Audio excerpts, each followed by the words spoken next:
4선 이상의 중진 의원들과 연석회의로 진행하겠습니다. 먼저 문재인 당대표의 개선안으로 새정치민주연합 최고위원 중진 의원 연석회의를 시작하겠습니다. 예, 제135차 최고위원 회의 겸 최고위원 중진 의원 연석회의를 시작합니다. 문재인 당대표의 발언이 있겠습니다. 한국 경제가 침몰하고 있습니다. 내수 부진에 지금까지 우리 경제를 해결해왔던 수출마저 6개월 연속 마이너스를 기록했습니다. 지난 2분기 경제 성장률은 0.3%로 OECD 국가 평균보다 낮았고 재정기구 포르투갈, 스페인보다 못했습니다. 이런 상황에서 중국 증시가 폭락하고 있습니다. 중국 증시 폭락은 우리 경제의 위기를 몰고 가능성이 큽니다. 한국은행과 무디스를 비롯한 다수 기관들이 우리 경제 성장률 예측을 2%대로 낮추었습니다. 가계부채는 1130조 원으로 폭증했습니다. 지난 2분기 3개월 동안에만 32조 원, 매달 10조 원씩 증가하고 있습니다. 이대로 가면 나라 전체가 빗덩이에 오를 판입니다. 중국발 금융위기에 미국의 기준금리 인상까지 겹치면 우리 경제는 벼랑으로 몰립니다. 상황이 처럼 심각한데 오직 정부만 안면 인식을 보이고 있습니다. 경제를 걱정하고 대책을 내놓아야 할 경제부총리는 인생은 돌보지 않고 여당의 총선 수리에만 관심이 가 있습니다. 무능하고 무책임한 정부라는 국민의 원성이 괜히 나오는 것이 아닙니다. 정부는 선거의 긍정작용을 가지고 경제에 집중하기 바랍니다. 갈수록 심각해지고 있는 경제위기 관리에 총력을 기울일 계획입니다. 정부는 경제위기 관리 시스템을 더욱 강화하고 대통령이 직접 진두지휘하는 모습을 보여드리려고 합니다.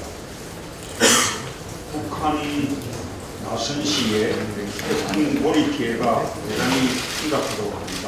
40여명 사망, 이재민 11,000여 명의 4인집 5,240가구가 피해를 입었다고 합니다. 근래 들어 가장 심각한 피해입니다. 이번에 선거에는 남북 간 협의가 있었습니다. 어렵게 대화 국면을 조성한 만큼 상대방의 재난 불행에 인도적 지원으로 서로 간의 신뢰를 더욱 깊게 하면 좋겠습니다. 이를 계기로 한반도 재난체계 정보 및 자료 공유, 기후변화, 지진 및 백두산 화산활동, 또 핵시설 안전 문제 등을 공동 대처해 나갈 것을 제안합니다. 남북 재난재해 공동대책기구를 만드는 것도 현명한 방법입니다. 정부 당국의 시급한 대응과 결정을 부탁드립니다. 이어서 이정걸 원내대표의 발언이 있겠습니다. 예, 지난 2분기 민간 소비가 0.3% 마이너스를 기록했습니다. 정부는 근본적인 대책을 안 내놓고 대중요법만 남발시키고 있습니다. 정부는 내수 불황의 원인을 메르스 탓으로 전가하고 있습니다. 정부가 발표한 개별 소비세 한시적 인하 조치의 배경에는 이런 안이한 인식이 깔려 있습니다. 내수 불황 소비 침체는 우리 경제의 구조적 요인 때문에 그렇습니다. 우리나라 노동시장은 분속기간 5년 안팎, 임시적 근로자 비율이 23%에 이릅니다. 600만 영세 자영업자 중 올해 상반기에만 11만 명이 폐업했습니다. 1130조에 돌파한 가계부채도 서민들의 지갑을 꽁꽁 얼어붙게 하고 있습니다. OECD 4배 달하는 노인 빈곤율도 소비 뒷을 부채질하고 있습니다. 개별 소비재 한시적 인하 조치는 철진한 낙수 효과를 제대하는 것에 불과합니다. 개별 소비세 한시적 인하로 대기업의 부자들의 지갑에 돈이 흘러들어갈 것은 분명합니다. 그 돈이 다시 서민의 가계소득 증가로 이어진다는 보장이 어디 있겠습니까? 실제 그런 낙수 효과는 허상에 불과합니다. 정부 대책을 대기업과 부자들에게만 혜택이 가는 소비 활성화에게서 서민 가계 소득을 늘리기 위한 정책으로 전환해야 합니다. 수경 편성에도 불구하고 정부가 전망했던 3.1% 성장은 요원해 보입니다. 내년 올해보다 경기가 더 어려워질 것으로 보여 확장적 재정 운영의 필요성이 더 커질 것이 분명합니다. 경제가 침체되면 가장 먼저 주름이 지는 것은 서민과 청년층입니다. 정부가 대기업과 부자들의 살림살이 걱정보다 서민 살림살이를 먼저 걱정해 주기 좋다. 오늘 예정된 국회가 잡혀 있습니다. 정부와 여당은 우리 당의 특수활동비, 세수의 부족에도 불구하고 세금 쓰는 돈 정부가 8천억이 넘는데 국회는 90억에 가까운 돈 특수활동비를 저희는 준비하고 이것을 줄이고 또 투명화하는 작업을 시작하고 있습니다. 또 분명히 하겠습니다. 그에 대한 첫 번째 조치는 결산 소위의 소소위 특수활동비 조사 소위마저도 거부하고 있습니다. 논의의 시작마저 거부하고 있습니다. 그렇기 때문에 오늘 10시에 예정된 본회의가 시작되기 어려울지 모르겠습니다. 저는 끝까지 하겠습니다. 이번 국회에서 반드시 국민의 세금을 허공에 날리는 특수활동비는 분명히 바로잡겠습니다. 이상입니다. 다음은 오늘 함께하신 중진 의원분들의 발언을 듣는 시간을 갖도록 하겠습니다. 먼저 이석전 국회부의장의 발언이 있겠습니다. 새누리당은 말로는 개혁을 말하면서도 정치개혁 의제에 너무 소극적입니다. 우리 당의 당대표와 오픈 프라이머리와 권역별 비례대표제의 일괄 타결을 제안했는데도 논의조차 제대로 안 하고 있습니다. 엊그제는 안철수 의원이 오픈 프라이머리와 중대선거구제 도입의 필요성을 역설하고 새누리당이 주장하는 선진화법 개정까지라도 포함하여 일괄 논의를 하자는데도 아직 이렇다 할 반응이 없습니다. 도대체 무엇이 개혁입니까? 여당은 풀어주고 야당은 잡아넣는 여당 무죄, 야당 유죄가 이 정도는 개혁입니까?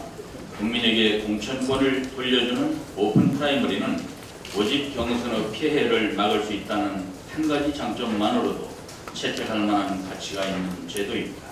권리당원의 당비 대납이나 선거인단의 불법 모집으로 숱한 사건과 목숨까지 잃는 불상사를 겪었고 국민에게 큰 실망을 안겨주었습니다. 권역 여야가 똑같을 필요는 없습니다. 새누리당은 김무성표 제도, 우리 당은 약간의 전략공천과 여성 가산점 등 약자 보호를 포함한 우리 당표 오픈 프라이머리를 하되 선관위 주도로 대대적으로 홍보하여 같은 날 범국민적으로 치른다는 공통점이 있으면 충분합니다. 권역별 비례대표제는 지역주의를 완화하기 위해서 필수 불가결한 제도입니다. 선거 때마다 영원함의 투표 결과가 딴 나라처럼 판이한 것을 보면서 국민은 허탈감을 느껴왔습니다. 이것을 완화할 방법이 있는데 새누리당은 강리당략으로 외면하면서 어떻게 개혁을 말할 자격이 있습니까? 여야의 당대표와 원내대표가 참여하는 사자회동을 초속히 열고 이런 개혁 의제들에 대한 끝장 회담으로 매듭을 풀어서 정치개혁 특위에 넘겨주시기를 간곡히 촉구합니다. 이상입니다. 이어서 문희상 전 당대표의 발언이 있겠습니다. 오래간만입니다. 8.15 남북 고위급 합의는 역사적 사건이라고 생각합니다. 남북의 합의로 일촉즉발의 위기를 벗어난 것만 해도 큰 성과라고 생각합니다. 박근혜 정부와 관계 당국에게 썩 잘했다는 찬사를 겁니다. 문재인 대표를 비롯한 야당 그리고 여당 더 다 잘했습니다. 북한의 도발 행위에 대한 여야의 단호한 규탄과 결의는 국제사회에는 신뢰가, 국민에게는 안정감, 그리고 북한에게는 강력한 경고 이런 것들이 합쳐져서 결정적 계기가 마련되었다 저는 그렇게 생각합니다. 그동안 박근혜 정부의 3대 통일 외교 정책은 비껍데기만 나붙였습니다. 한반도 신뢰 프로세스에 신뢰가 없고 동북아 평화협력 구상에 평화가 없고 유라시아 이니시아티브에 이니시아티브가 없게 된 이유가 딱 한 가지입니다.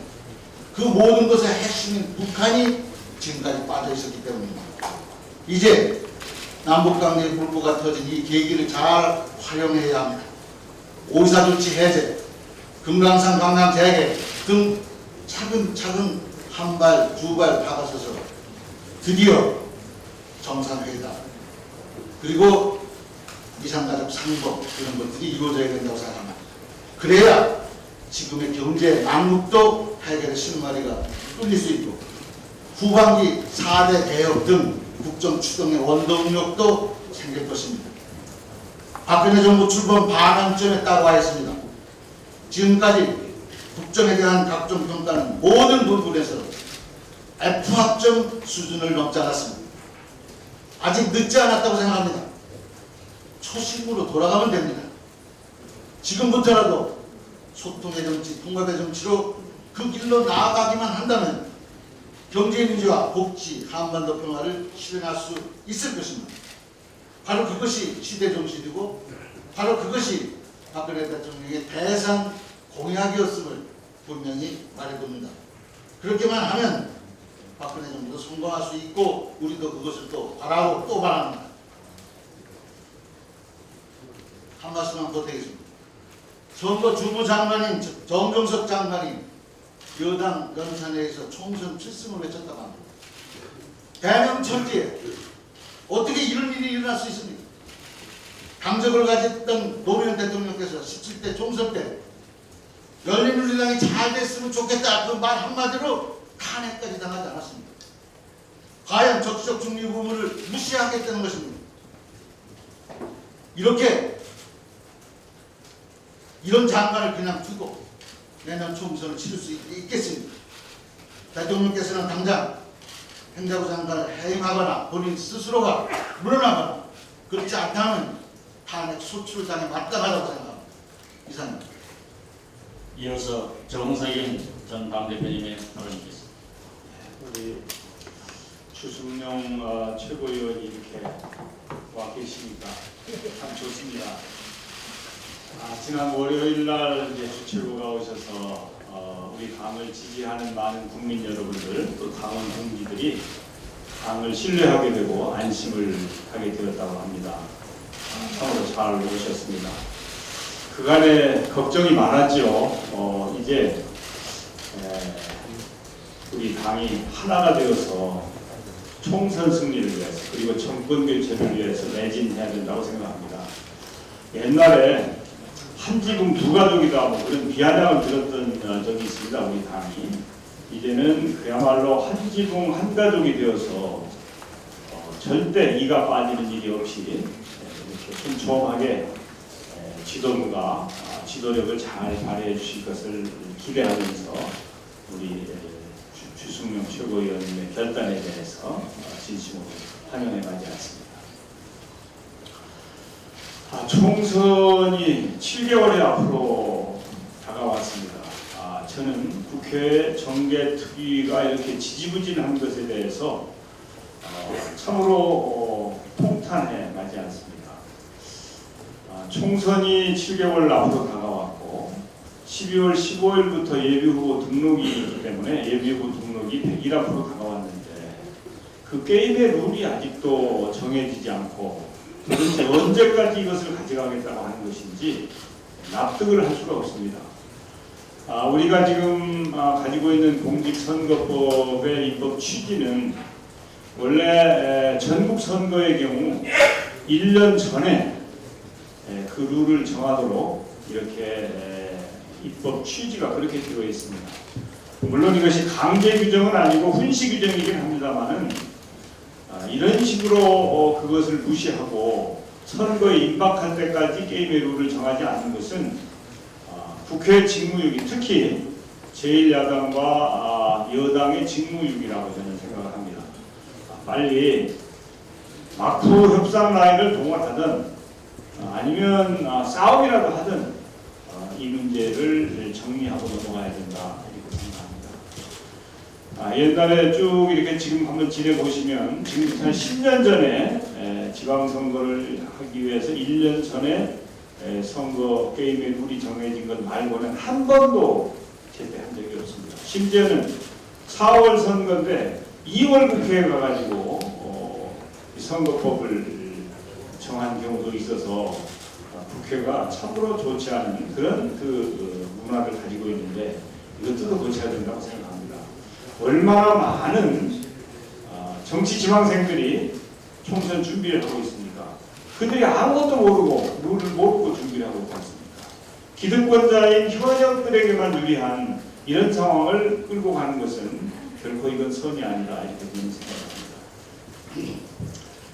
지난 MB 정부 때는 이제 영어가 오린지로 대표되는 이제 영어 중시의 그런 정권이었는데,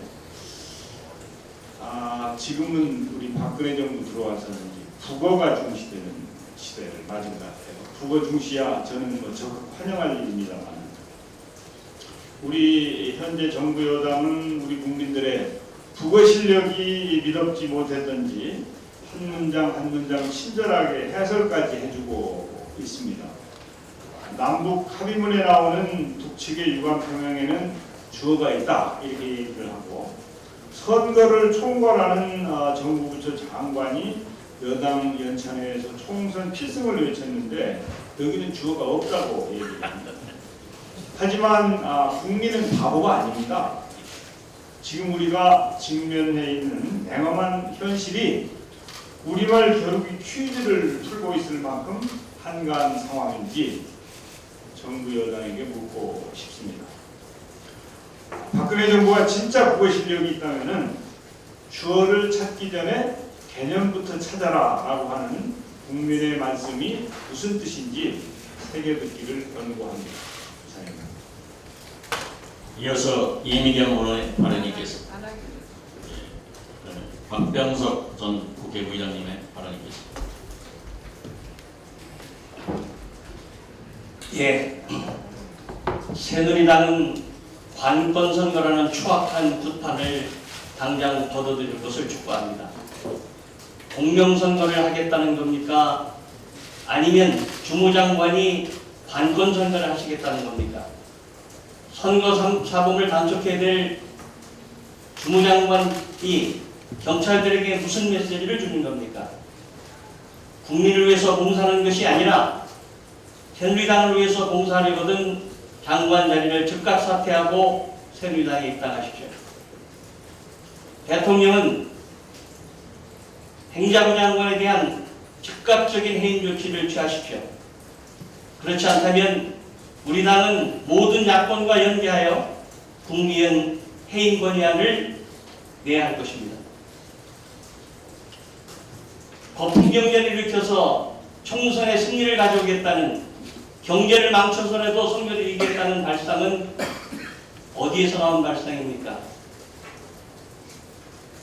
거품 경제가 꺼졌을 때 서민과 청년층이 가장 큰 피해자인데, 서민과 청년층을 희생으로 삼아서 총선을 승리하겠다는 발상을 우리는 경악하지 않을 수 없습니다. 새누리당 지도부의 집단 양심의 마비를 규탄합니다. 주어가 빠졌다.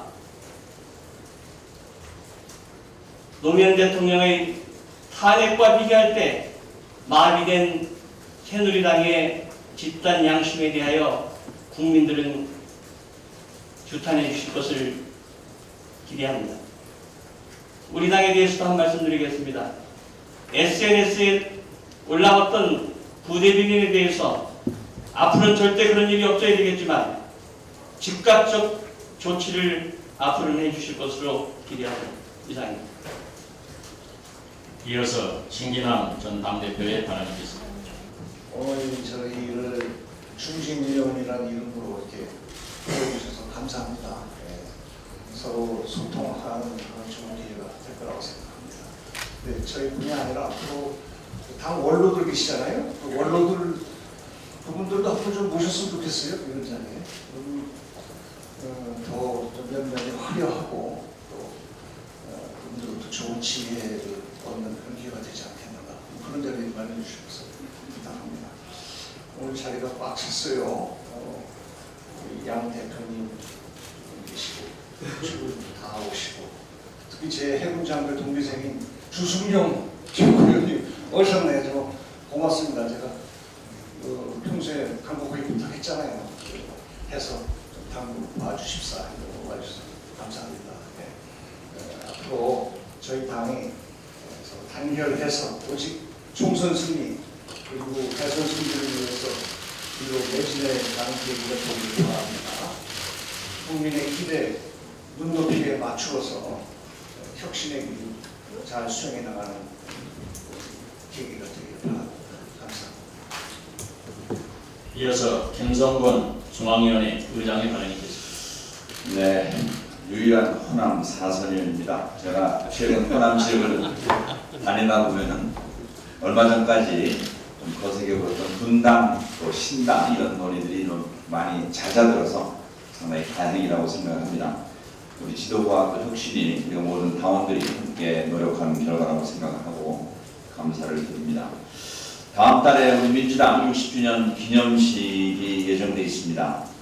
그래서 차제에 지금 당 밖에 있는 과거 우리 민주당과 같이 했던 인사들까지 이번 60주년을 계기로 해서 저희 당을 중심으로 새롭게 좀 큰 집을 짓고 총선을 준비하는 그런 계기가 됐으면 좋겠습니다. 이상입니다. 다음으로 김영환 의원의 발언이겠습니다. 지금 우리 당이 총선에 승리하고 또 대선에 집권하기 위해서는 뭔가 다른 그랜드 디자인이 필요하다는 생각을 저는 갖고 있습니다. 노무현 김대중 대통령 때의 정책 노선 계승하되 이것과는 뭔가 다른 새로운 정책이 구체적으로 마련되지 않고 우리 당이 집권하기 어렵지 않나 생각합니다. 이번 남북관계 개선은 참 잘될 일이라고 생각합니다. 또 우리 야당도 잘 대응했다고 생각합니다. 그러나 이런 과정 속에서 여권의 전국 주도력이 확보되었고 또 동력이 집권 후반기에 마련됐다고 생각합니다. 이런 상황에서 야당은 우리의 정책, 우리의 대안이 구체적으로 마련되어서 국민들에게 희망을 줄 때 집권도 총선 승리도 가능하다 생각합니다. 저는 중국과 대만 사이에 이루어지고 있는 실질적인 경제 교류와 통합에 대해서 주목하고 있습니다. 부전 동의의 원칙, 선경후정의 원칙, 선이후난의 그런 원칙들이 관철되어서 남북 관계 못지않은 중국과 대만 관계가 실질적인 통일 단계로 진입하고 있습니다. 이것과 관련해서 우리도 구체적인 남북 문제에 대한 대안을 제시해야 된다. 그동안에 저는 남한에 북한공단을 만들어야 된다는 주장을 해왔습니다. 북한의 남한공단이 아닌 강화도 북단의 교동도, 포천, 연천, 철원 이런 등지에 공단을 만들고 북한의 노동자가 남쪽으로 내려와서 노동하고 올라가는 개성공단의 역발상의 남한의 북한공단 같은 것을 우리 당의 정책으로 채택하면 어떻겠나 하는 그런 생각을 갖고 있고 이것을 좀 구체화하면 좋겠다고 생각합니다. 북한의 신재생 에너지를 공급하는 문제를 적극적으로 검토해야 된다고 생각합니다. 태양열과 풍력 같은 소단위의 신재생 에너지를 공급하고 그래서 북한 주민들에게 실생활에 필요한 최소한의 에너지를 공급하는 문제는 핵 문제와 연계되지 않으면서도 북한에 실질적인 도움을 줄 수 있는 정책이라고 생각합니다. 북한에 어고와 그물을 보내고 남쪽에 수산물을 가져오는 방안 같은 것을 강구하는 것도 좋은 정책이라고 생각합니다. 북한의 인프라를 따라주고 항구의 저반시설과 도로를 항만을 만들어주고 북한의 광산물을 가져오는 그런 교류 방식도 상당히 좋은 방식이라고 생각합니다. 중소기업 중앙회와 전경련이 평양에 사무소를 내는 문제에 대해서 적극적인 우리가 지원을 하는 것도 좋은 방안이라고 생각합니다. 제가 지금 그냥 이렇게 생각나는 대로 몇 가지 말씀드린 것은 우리 야당도 뭔가 방어, 공격, 비판 이것만 하는 것이 아니라 우리가 실질적인 대안을 내놓고 국민들에게 지지를 받아야 된다고 생각합니다. 지금 성장 동력이 고갈되어 있고 사회 양극화가 심화되어 있고 청년 실업이 극이단에 있는 상황 속에서 야당이 구체적인 대안이 마련되어서 하나하나가 제시되지 지금 통일 문제에 대해서 거론한 것과 같이 그런 대안을 마련하지 않는 한 우리는 서서히 죽어가는 집권하지 못하는 그런 물고기 신세가 될 가능성이 있다 이렇게 생각합니다. 그래서 우리가 좀 더 분발하고 구체적인 정책이 수도 없이 많이 있다고 생각합니다. 창발적인 사고가 필요한 시점이라고 생각합니다. 먼저 주승용 최고위원의 발언이 있겠습니다. 저는 최근 들어서 총선을 앞두고 장관들의 부적절한 발언에 대해서 말씀드리려고 했습니다만 앞에서 우리 중진 의원님께서 좋은 말씀을 해주셨기 때문에 제 발언을 생략을 하고 오늘 이렇게 만나서 제 좀 신상과 관련해서 한 말씀 좀 말씀을 드리겠습니다. 그동안 많은 심려를 끼쳐드려서 죄송스럽게 생각합니다. 그리고 밖에서 제가 최고위원 사퇴했을 때 많은 걱정도 해주시고 또 자문도 해주시고 또 우리 신기남 의장님께서는 또 제 복귀를 적극적으로 이렇게 의원총회에서 발언도 해주시고 그렇겠습니다. 고맙습니다. 저는 정말 일단 사퇴를 한 신분에서 다시 복귀한다는 것은 정말 견딜 수 없는 괴로움이었습니다. 고문이었습니다. 참 그렇지만 선당 후사의 입장에서 욕을 먹을 각오가 아니면 들어올 수 없는 그런 심정이었습니다.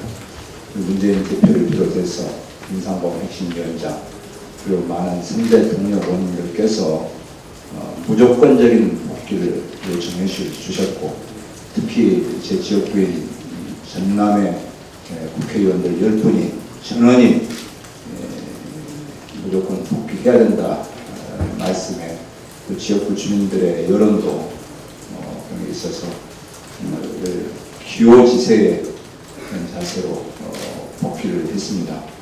그동안 당이 어려웠던 점을 만회하는 입장에서도 더 열심히 우리 당이 내년 총선 대선에서 승리할 수 있도록 제 역할을 충분히 하도록 하겠습니다. 그동안 걱정해 주셔서 고맙습니다.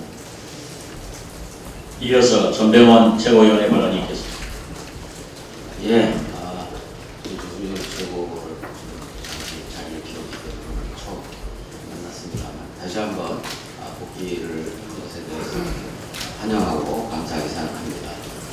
새삼스러울 것은 없습니다만 비온 뒤에 땅이 더 붓는다는 이야기가 있듯이 우리 당이 오히려 더 단결과 화합으로 총선 승리로 내전할 수 있는 그런 체제가 정비가 되기 시작하고 있다라는 말씀을 드릴 수 있을 것 같습니다.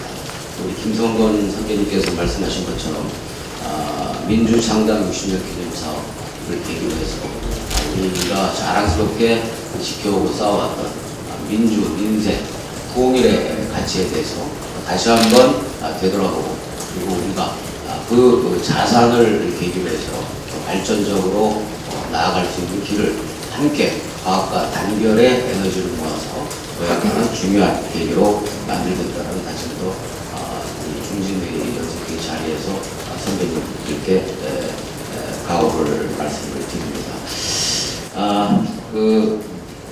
KSOI에게 의뢰를 해서 지난 24일과 25일 양일간 박근혜 정부의 경제민주화와 민생정책에 대한 여론조사를 실시했습니다. 보다 자세한 사안은 보도자료를 통해서 말씀을 드리겠습니다만 우리 국민들은 경제민주화에 대해서 88.5%가 필요하다고 이야기를 하고 있지만 경제민주화 정책을 박근혜 정부가 제대로 수행 못했다라고 하는 것에 대해서는 55%가 부정적이었습니다. 잘못했다고 평가를 하고 있는 것입니다. 박근혜 정부 임기 1년에 같은 조사에서는 60.1%가 긍정적인 기대가 있었습니다만 1년 반 만에 완전히 바뀌어서 반환점이 도는 상황에서는 국민들이 더 이상 박근혜 정부에 대한 경제민주화 정책에 대해서 기대를 하지 않고 있음이 수치로 나왔습니다. 또 박근혜 정부가 중심 경제 과제로 추진하고 있는 창조 경제에 대해서도 성과가 없었다는 부정적인 평가가 61.2%로 긍정 평가에 대해서 2배가 많았습니다. 고질적인 이 내수 불황의 고통을 받고 있는 서민 경제와 골목 경제의 고통을 해소하기 위해서는 역시 그 지름길은 경제 민주화이다라는 말씀을 드리고 다시 한번 우리 당에서 제기하고 있는 경제 민주화 시즌 2의 정책들에 대해서 박근혜 대통령이 심각하게 숙고할 것을 촉구합니다. 선거 주무장관, 이른바 선거를 경기라고 한다면 주무장관의 입장인 행자부 장관은 심판과 다름없습니다. 심판이 어느 한쪽 편을 분명히 들겠다고 사실상 선언을 했습니다. 커밍아웃 중에서도 가장 추악한 커밍아웃이라고 생각을 합니다. 더 이상 심판이 스스로 편파적 입장이다라는 것을 노골화하고 선언한 만큼 심판의 자격이 없다고 할 수밖에 없습니다. 따라서 행자부 장관은 스스로 사퇴를 하든가 아니면 야당의 힘에 의해서 국민의 힘에 의해서 물러나든가 두 가지 선택 중에 하나인데 국민의 힘이 발동되기 전에 스스로 자진 사퇴할 것을 다시 한번 촉구합니다. 이어서 오영식 최고위원의 발언이 있겠습니다. 네, 오늘 이렇게 자리가 마련되니까 당의 단합의 분위기가 크게 느껴지는 것 같습니다. 오늘 바쁜 시간임에도 불구하고 함께 자리해 주신 중진 의원님들께 진심으로 감사드리고 앞으로도 기회 닿는 대로 좀 더 자주 당의 어르신들과 중진 의원님들과 함께하는 이런 자리가 마련될 수 있도록 더 노력하겠습니다. 시간 관계상 한 가지만 말씀을 드리면 앞서 우리 중진 의원님께서도 지적하신 것처럼 이번 행자부 장관의 발언은 절대로 묵과할 수 없다고 생각합니다. 공무원의 정치적 중립이라고 하는 실정법을 위반한 엄중한 행태입니다. 여기에 대해서 스스로 책임을 지는 자세를 보여야 할 것입니다. 또한 박근혜 대통령은 이에 대한 책임을 물어야 합니다. 그리고 다시는 이러한 고위공직자들이 공무원의 중립을 위반하는 행태가 재발되지 않도록 엄중한 조치를 취해야 할 것입니다. 만약에 그렇게 하지 않는다면 저희 당은 해임 건의안 제출 등 모든 방안을 다 동원해서 적극적으로 단호하게 대처해 나가겠습니다. 이상입니다. 이어서 유승희 최고위원의 발언이 있겠습니다. 예, 박근혜 대통령이 새누리당 의원 전체를 불러서 노동개혁을 당부했습니다. 표를 잃더라도 강행하겠다는 새누리당의 화답은 국민을 저버리고 대통령의 뜻만 받들겠다고 하는 화답입니다. 국민에게 일방적인 희생과 고통분담을 전가해서는 안 됩니다. 재벌 대기업은 유보금을 쌓아놓고 있는데 쉬운 회고 그리고 비정규직 고용조건 완화 등 재벌에게 각종 혜택을 이 정부는 퍼주고 있습니다. 재벌 대기업이 투자와 고용을 통해 좋은 일자리를 많이 늘려야 합니다. 재벌 개혁이 국민을 위한 노동 개혁의 지름길임을 정부는 알아야 할 것입니다. 오늘이 세월호 참사 500일입니다. 아직도 9분의 희생자가 차가운 바닷속에 계십니다. 진실은 제대로 밝혀지지 못했습니다. 세월호 500일을 통해서 진실 규명의 의지를 다시 다져야 하고 또한 국가의 총체적 안전 시스템을 꼼꼼히 재점검해야 할 것입니다. 다시 한번 세월호 희생자 가족께 위로의 뜻을 전합니다. 이상입니다. 이어서 안 하시겠다고요? 지금부터 회의를 비공개로 전환하겠습니다. 본회의인 여러분 협조를 부탁드립니다.